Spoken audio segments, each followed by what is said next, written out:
예, 지금 말씀하신 거에서는 성경의 구절에 있어서의 어떤 그러니까 구절끼리 뭐 서로 충돌을 하거나 아니면 모순이 보인다 말씀하셨는데, 그러니까 우리가 이제 창세기부터 출애굽까지 쭉 보면 그 시간의 흐름은 아주 자연스럽거든요. 그러니까 그렇습니다. 몇몇 구절들은 좀 안 맞는 것 같기는 것 같다고 하지만 시간의 흐름은 거의 같습니다.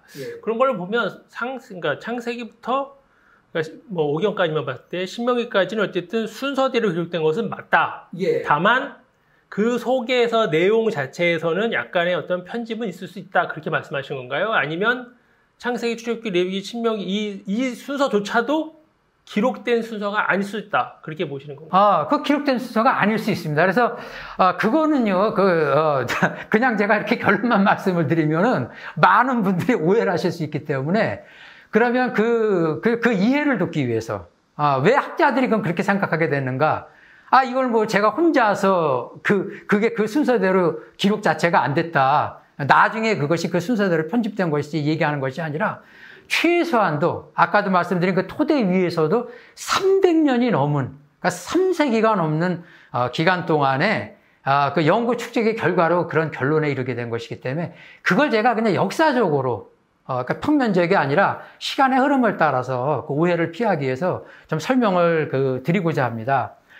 아까도 말씀드렸듯이 그런 것들이 이제 그 중세기 때서부터 질문들이 이렇게 한마디로 제기될 때마다 당시에 이제 카톨릭 교회를 비롯해서 또 개신교 교회까지를 비롯해서 여러 가지 면에서 이제 방어들을 한 것이죠. 그것이 이제 기본적으로 다 무세가 누누이 말씀드리지만 작성한 것인데, 그것이 이제 후대에 이제 일부분이 약간 이제 후대의 그 예언자들이나 이런 사람들, 후계자들에 의해서 일부 여기저기에 좀 이렇게 첨가가 된 것이고, 그런 것이지, 모세오경 저작 자체는 하나의 일관된 것이다, 이것이. 근데 이제 방금 전에 말씀드린 이제 스피노자 같은 경우에는 그런 문제되는 구절들이 독립적인 것이 아니고 오경 전체에 퍼져 있다는 걸 이 사람이 밝혀내요. 자신의 저술들을 통해서. 오죽했으면 그게 금서가 됐겠어요.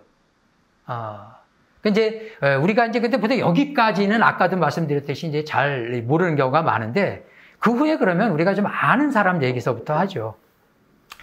1711년경에, 그러니까 지금서부터 한 310년에서 320년 전이네요. 그 한국으로 치면은 조선 중기 때 학자인 그 이스트럭이라고 하는 사람이 있습니다. 보통 이제 신학교에서는 이 사람부터 다루는데, 이 학자는 이제 어디에 처음에 착안을 하게 되냐 하면, 창세기의 그 서두에 나오는 창조이에게 착안을 합니다.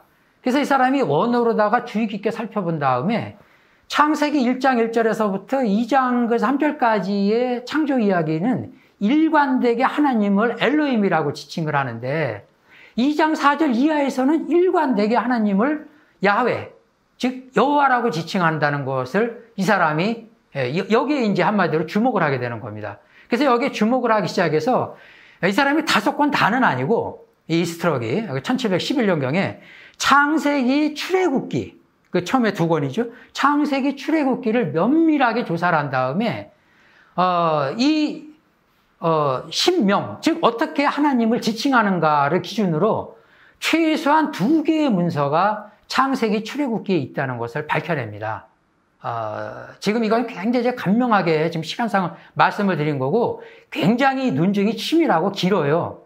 그렇기 때문에 그 후에 이것을 토대로 다른 학자들도 이걸 부정하지 않고 싸운 것입니다. 그러니까 뭐 우리가 흔히 생각하듯이 뭐 그냥 이렇다 저렇다 해가지고 갑자기 어느 날 뭐 우리 학위 논문 요즘 쓰듯이 그냥 뭐 몇 달 썼는데 딴 사람들도 그럴 듯 해가지고 이거를 하고 이런 식으로 생각하시면 그건 오해입니다. 전혀 그렇지 않습니다. 그 이후에 이게 아이호른이라고 하는 독일 학자가 이것을 면밀히 다시 검토한 다음에 이것을 그대로 받아들이고 여기에 명칭을 붙이게 되는 것이죠. 하나님을 엘로힘이라고 지칭하는 그와 같은 부분을 엘로힘의 이를 따가지고 이문사라고 지칭하고, 이 사람이 그 다음에 이제 하나님을 여호와, 야훼, 제호바라고 부르는 그 문서들을 제2문서라고 지칭을 하게 돼서 결국 이제 제2문서하고 이문서라고 하는 두 문서 가설이 처음에 생기게 됩니다. 그 후에 이제 이것을 토대로 다른 학자들이 계속 연구를 계속하죠. 그래가지고 이 아이후른이 이 사람은 레위기까지를 봐요. 창세기, 출애굽기, 레위기까지.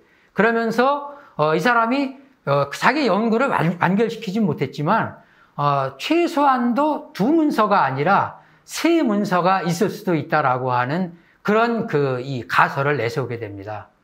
그래서 이제 이것을 토대로 그 유명한 드베테, 독일의 그 드베테가 이제 연구를 계속하게 되는 것이죠. 그 이제 이 사람은 주로 이제 그 신명기를 연구를 했는데 어디에 착안하느냐면 그 신명기에 나오는 문체나 내용이 그 모세오경의 다른 부분과는 전혀 다르다는 것을 이 사람이 알게 됩니다.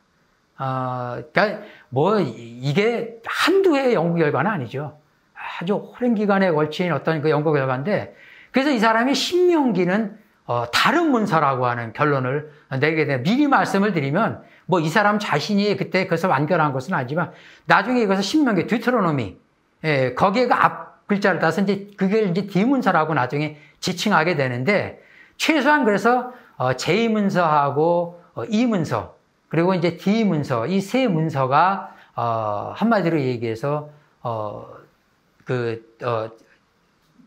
이 모세오경을 이제 이루는 기본적인 문서다라고 하는 것을 알게 되는 것이죠.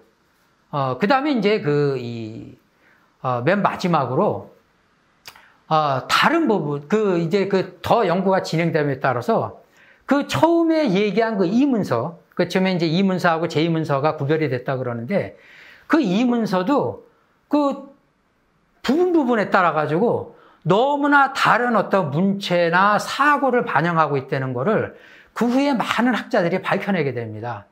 그러니까 이것이 이제 그 다음서부터는 점차 이제 이 구약학계의 저변이 넓혀지고 많은 사람이 연구에 참여하게 되면서부터 어떤 한두 사람의 공헌이 아니라 많은 사람들이 이제 일종의 컨센서스, 합의에 이르게 되는 것이죠.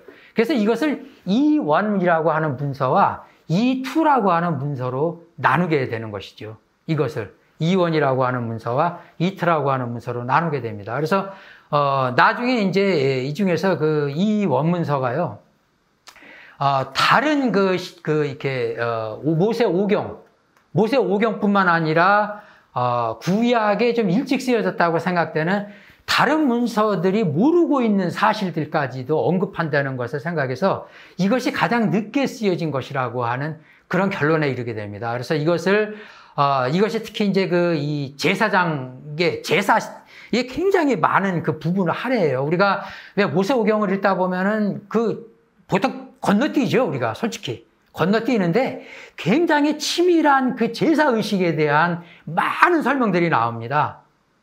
이게 이제 제사장 그룹이, 그래서 학자들은 그 사람들이 눈으로 봤냐, 또 이렇게 반문하시는 분이 있는데, 물론, 그거를 그렇게 얘기한다면 할 말은 없습니다만, 그런 어떤 이유들로 인해가지고, 이걸 맨 마지막에 이 문서를 쓴 사람들이 제사장 그룹일 것이다. 그래서 이 문서를 프리스트의 피를 따가지고 이제 피 문서라고 지칭하게 되는 것이죠. 그래서 이제 이것을 염두에 두고 아까의 말씀하신 질문으로 돌아가 보면 이것이 각기 다른 시대에 쓰여졌습니다. 그래서 학자들은 맨 마지막에 쓰여졌던 제사장 그룹이 자기들의 앞서 쓰여진 제2문서, E문서, D문서를 하나로 편집하면서 자신들의 문서와 함께 묶여서 모세오경이 형성됐다고 보는 것입니다. 그 질문에 마지막으로 덧붙여야 될 것은 좀 전에 말씀드렸죠. 피문서는 모세오경의 다른 부분들이 다루지 않는, 모르는 부분들뿐만 아니라 좀 전에 언급드린 것처럼 구약 성서에 일찍 쓰여졌다고 추정되는 다른 책들도 모르는 얘기까지 하고 있기 때문에 그것들보다도 늦게 쓰여졌다고 생각이 됩니다. 그러니까 이것이 거의 비슷한 시대에 그게 쓰여진 것은 각자 다르다고 할지라도 그 순서대로 기록이 되지 않았겠느냐 하는 말은 틀린 말입니다. 그래서 피문서가 이제 가장 늦게 쓰여졌지만 창세기는 어떻게 시작합니까? 피문서의 그 창조 얘기로부터 시작을 하죠. 그러니까 그 순서하고 쓰여진 순서는, 그러니까 거기 기술된 우리가 지금 보고 있는 한마디로 모세오경의 그 본문의 순서와 그것이 기록된 시기의 순서는 다릅니다. 그래서 이제 우리 이 이야기가 이제 이렇게 순서를 거듭하면서 나갈 때 또 자세히 말씀을 드리겠지만은 창세기 2장 4절 이후에 나오는 창조 이야기는 창세기 1장에 나오는 창조 얘기보다 훨씬 전에 형성이 된 것입니다. 그 제2문서는. 그래서 피문서가 나중에 적용이 된 것이죠. 그래서 창세기 그 2장 4절 이후에 나오는 제2문서, 하나님을 야훼, 여호와라고 칭하는 그 문서는 하나님을 굉장히 인신동형적 표현으로 합니다. 하나님께서는 동산을 거닐기도 하시고 아담과 하와에게 그 가죽옷을 지어서 입히시기도 하시고, 그러니까 이것이 후대에 기록된 피문서에 가면은 이런 식의 신인 동형론적 표현이 빠지고 하나님이 훨씬 우주적이면서 좀 이렇게 뭐라고 하나 좀 절대적인 존재로 그려지게 됩니다. 창세기 1장에 나오는 우리에게 너무나 익숙한 그 창조 이야기에는 2장 4절 이후에 나오는 그런 식의 그 표현이, 동산도 거니시고 그 향기도 흠양하시고 이런 식의 표현이 나오지 않는 것이죠.